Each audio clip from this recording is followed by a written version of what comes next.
Months ago, about at the end of the summer, as the Deputy Consul General of Israel in New York, in a region that covers many of the states that many of you are from, all the way out to Ohio and Pennsylvania, in a large region.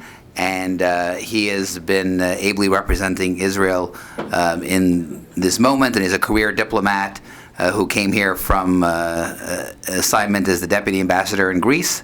And welcome, Tsach. I know you've been working with many of the organizations, and we're look forward to hearing the latest from the Israeli government perspective. Thank you.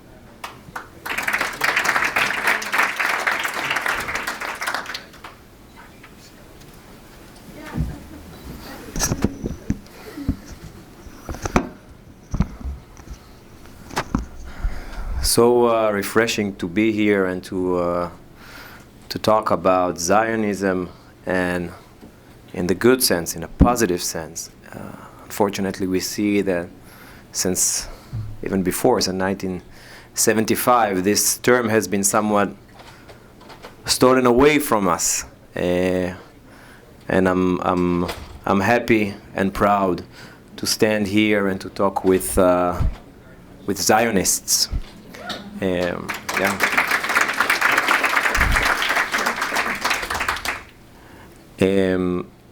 the wake of the events of October 7th, Israel finds itself at a crossroads in history, embroiled in a conflict not of our making, but one that we must see through its rightful end.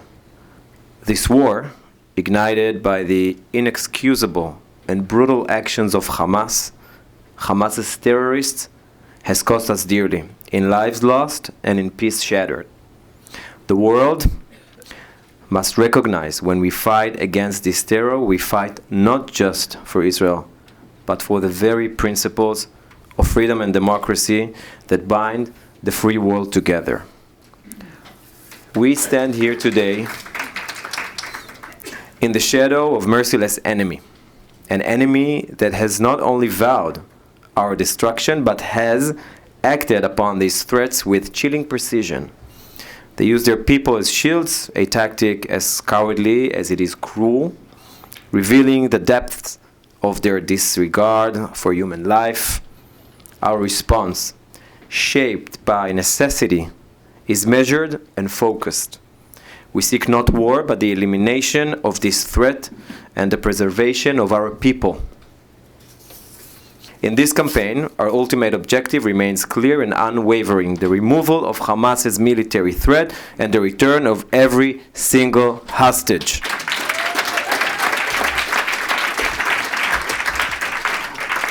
And it's imperative to understand any and all horrors in Gaza are the fault of Hamas, a terror group who actively pursues civilian death on both sides of the border. The IDF goes to great lengths to minimize civilian casualties and to extend humanitarian aid, even at great risk to our own troops. You see it. You know it. Let us not forget the insidious role of Iran, a puppeteer in the shadows. It has encircled us with a ring of terror, from Hamas to Islamic Jihad, from Hezbollah to the Houthis, to a range of militias across the Middle East. Iran's fingerprints are on every weapon, every attack that seeks to destabilize the region. Our gratitude towards the United States for its unwavering support, both in word and in deed, is immense. The political backing at the UN, as you've just heard, the strategic military support with aircraft carriers, submarines. So not just words, deeds. This is a testament to the enduring bond between our nations.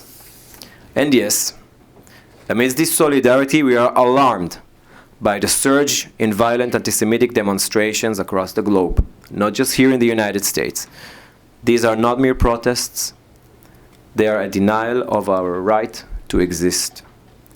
We are witnessing a frightening surge in hatred for our people, that likes of which we haven't seen in most of our lifetimes.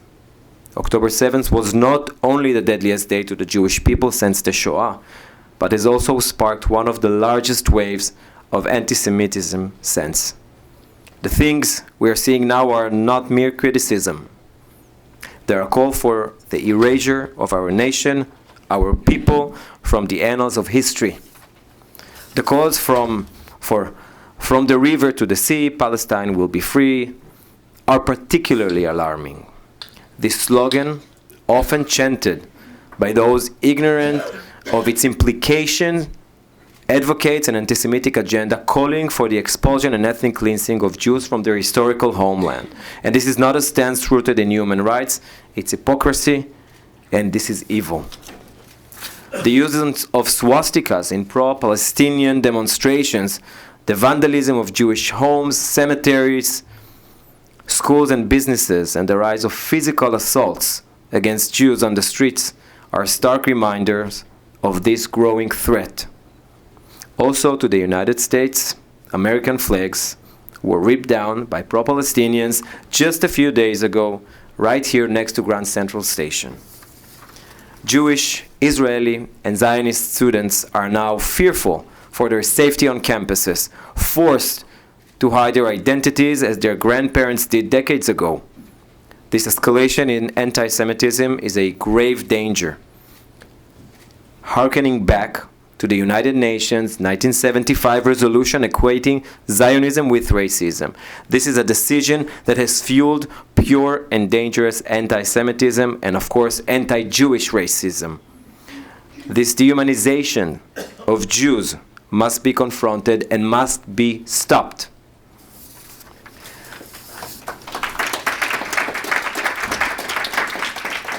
We face battles on many fronts. A battle for our safety, for our legitimacy, for our very right to exist. But let it be known, we are resolute. We stand firm in our conviction, armed with the truth, bolstered by our history, and driven by the unshakable spirit of our people. And our campaign may be long, it may be fraught with challenges, but in our unity, and we are united. And with our resilience and our unwavering commitment, we will prevail. Thank you. Any questions? We have time for a few questions. If everyone has questions for? Yep. If I'm pronouncing it right, gutter. Friend, foe, hypocrite, somebody that we can use or that can help us? I'm a little confused. Guitar. Yeah, I was just about to ask what's the question. So,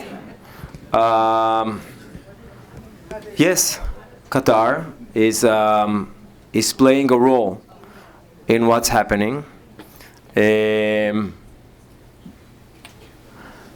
There's a great effort, and we explore every path to free the hostages kept in Gaza. And we will never rest until we do it. And this is my response to your remark. Okay?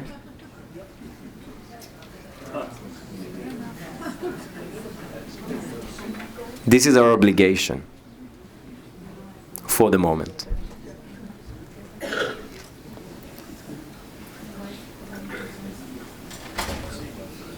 Mm-hmm.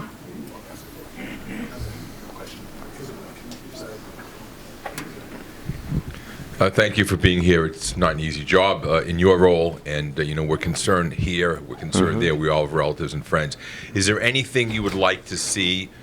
You have a wide range of organizations here. The American Zionist Movement is an umbrella organization from left to right and right to left. The entire umbrella of Zionist organizations in America is here.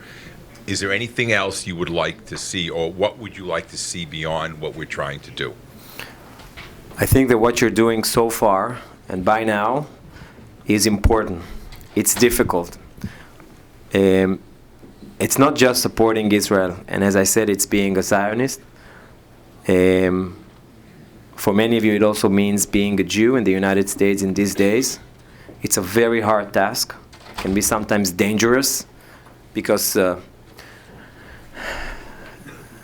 being loud and vocal about what must be said on the streets and in campuses and also in the media is not an easy job. And we've seen a great support of the American Jewry, and again, not just by words, but also by deeds, and with different kinds of solidarity gestures. And this is very heartwarming, and this is important, and this is being done, and we are thankful for that. And I can also see that, unfortunately, during the really tremendous rise of anti-Semitism in the United States specifically, these are difficult days for you too, and we stand together. It's not just that the American Jewry is doing something for Israel. It's also that Israel is doing something for the American Jewry, and we working continuously to nurturing this bond between Israel and Israelis and world Jewry in general.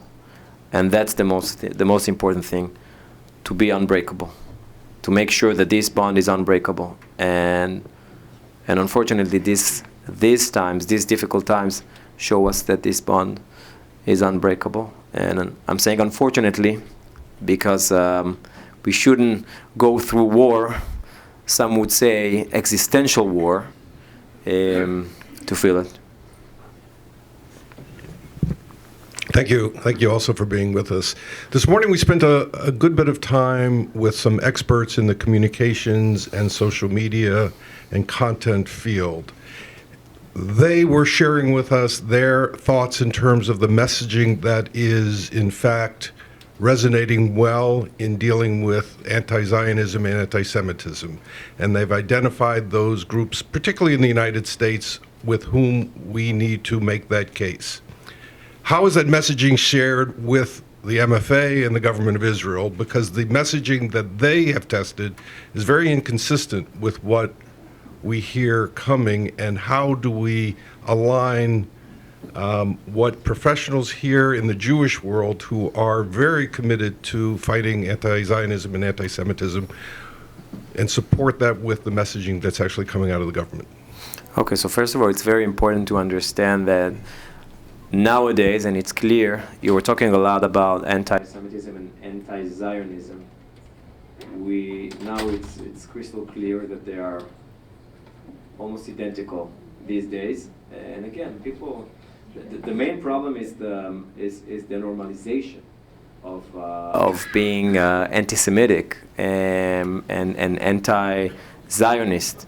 People can't tell the difference anymore, and people, unfortunately, as I said, ignorant about what they're saying, but about the messages. We as the MFA, we are giving our partners, we're trying to be focused on specific messages and give our partners, our friends, the best information that we have. The problem, I think, is not with the messaging. You have the person who conveys the message, and you have the person who absorbs it. Sometimes it's about people who do not want to hear. I see different kind of messages. Rest assured, there are many polls and opinion polls that trying to check what messages work and do not work. Our message is the truth. When we saw it, when there was an attack on an explosion, in a Hali hospital in the Gaza Strip, they immediately said 500 people died. How can you, after 10 minutes, how can you count 500 bodies in 10 minutes? And so you see that there is a problem with the person who receives the message, and how these people want to process it. By the way, we see now again denial of the events that happen. So we were screening very difficult videos of what happened because we wanted to people understand better why it's such a national trauma for us. But as time goes by, we understand that we need to screen it because people are start denying. All these conspiracy theories about, no, there were not civilian casualties, there were some incidents, and then the IDF bombed some private houses, so the people inside will not be abducted. So this is a serious and deep problem that is much more complicated to deal with rather than classic hasbara or whatever. It's not about the messaging, it's about the truth. And unfortunately, truth has become just one version of the reality.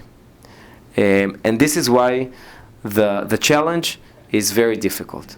And when you have people who are not willing to listen, when they see these videos, not by the foreign ministry, Hamas terrorists, when they committed these atrocities, they wore themselves the GoPros. They wanted the world to see. They wanted to terror people. They succeeded. But now they understand that maybe it could be a little bit problematic for them. So now we have all these conspiracy theories. So it's difficult. Our messaging is the truth.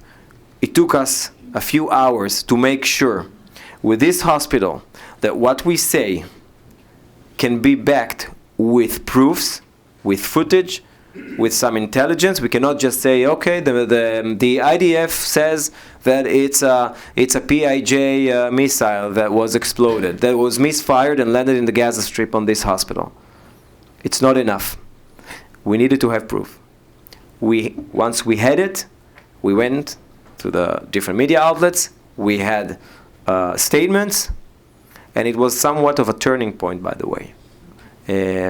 Media outlets are now much more careful about what they publish and about who they take their information from.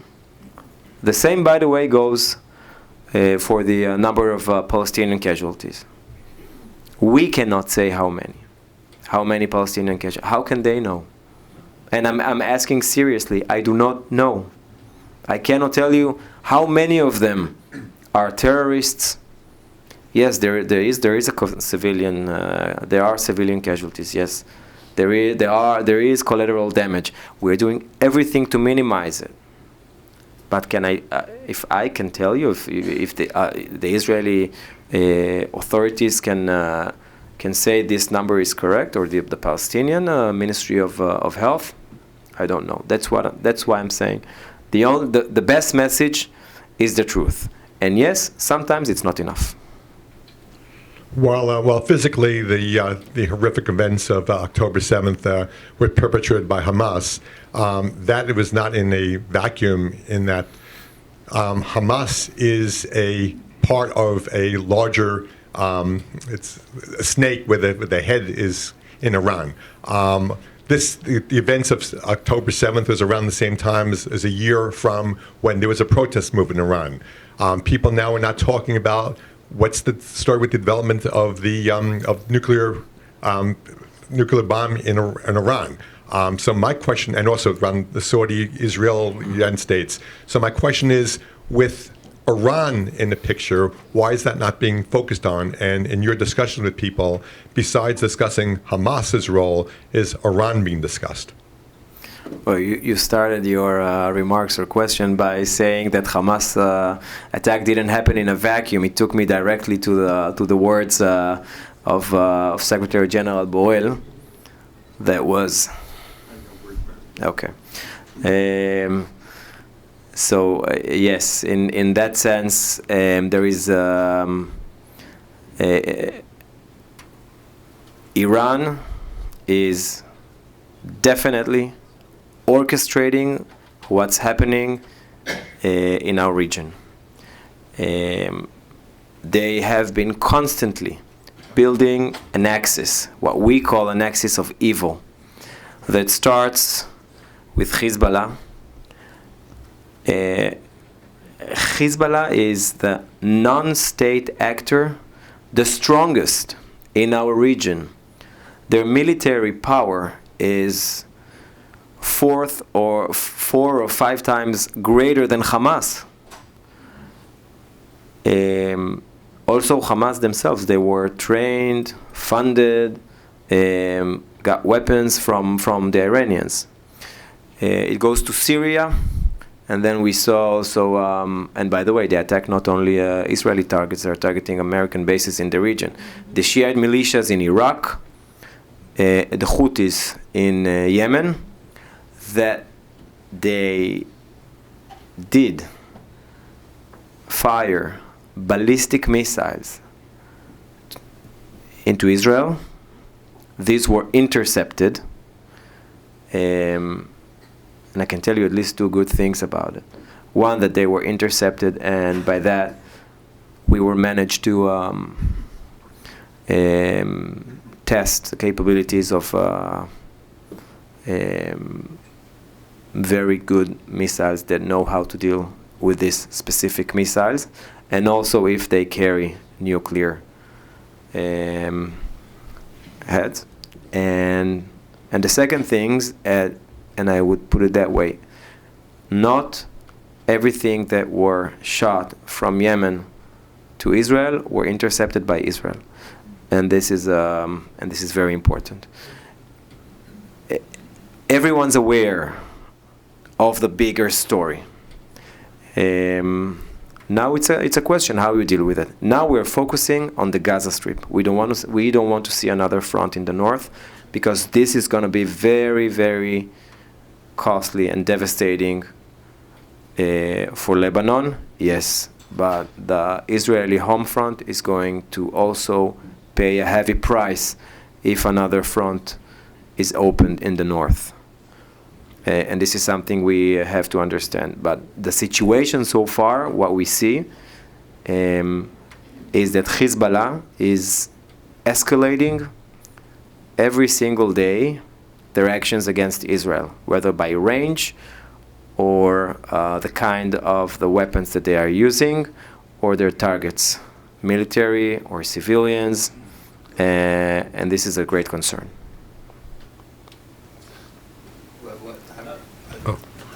I think I can project out the microphone, so go just going back to the hall. Okay. Should I walk over or what? Or maybe I'll repeat the question. Regarding the videos, the awful videos that unfortunately some of us saw in the early days and were comatose for 3 or 4 days, what I would like to pass to the Israeli government is they need to come out. It can't be Gal Gadot who has access to them and we don't. We can't be going to the Telegram channels and pulling it. It needs to come out. I don't want anybody in this room to have to see them, but the rest of the world has to see them. With all due respect to everybody, we are suffering here and we need it. And every day that it is delayed gives more rise to people suggesting that they're being doctored. And I recognize the difficulty, but I think the government needs to be reminded. I'm sure there's a lot of people who disagree with me, but I know there's probably more that do. I definitely share the dilemma, and this is a question we ask ourselves every day, but we have to be sensitive to the families who specifically asked not to have all materials out in a, let's say, in a public, official streaming platform or something like that. It has to be closed. It has to be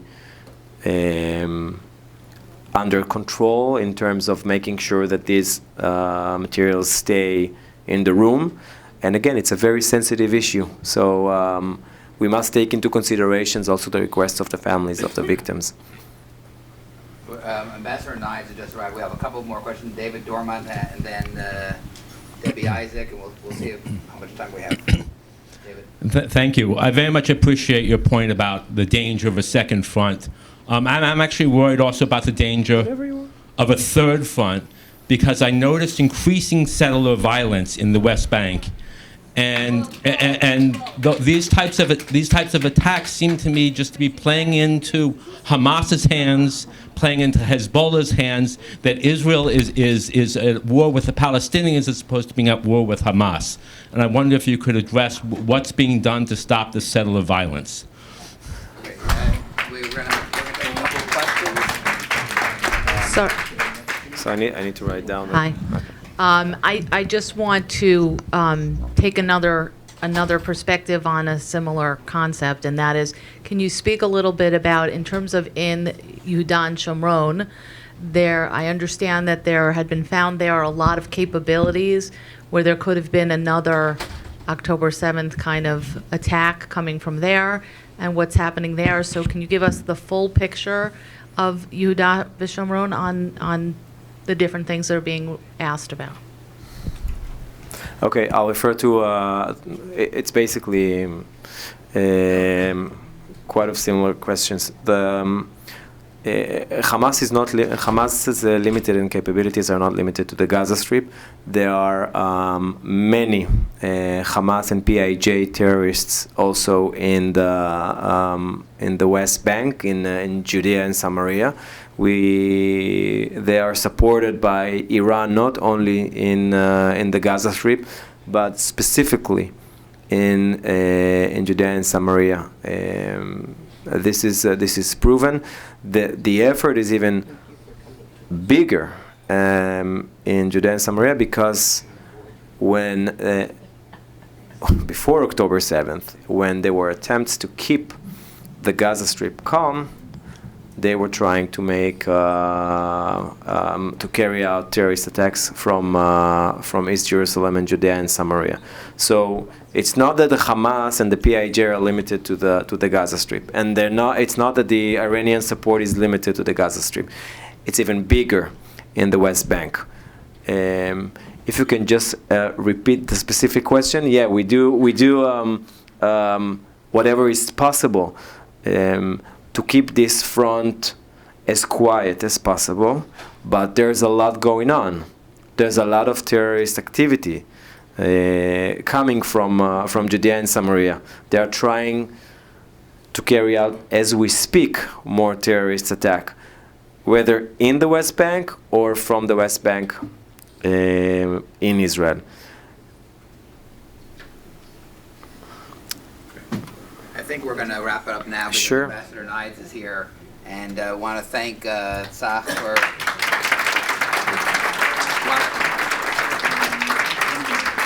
I want to thank Tsach for being here, and I know he'll be continuing to interact with many of you and many of our organizations in the coming weeks. And with the Consul, we appreciate the support that we all get from the Israeli diplomats in this joint struggle. Thank you. Thank you.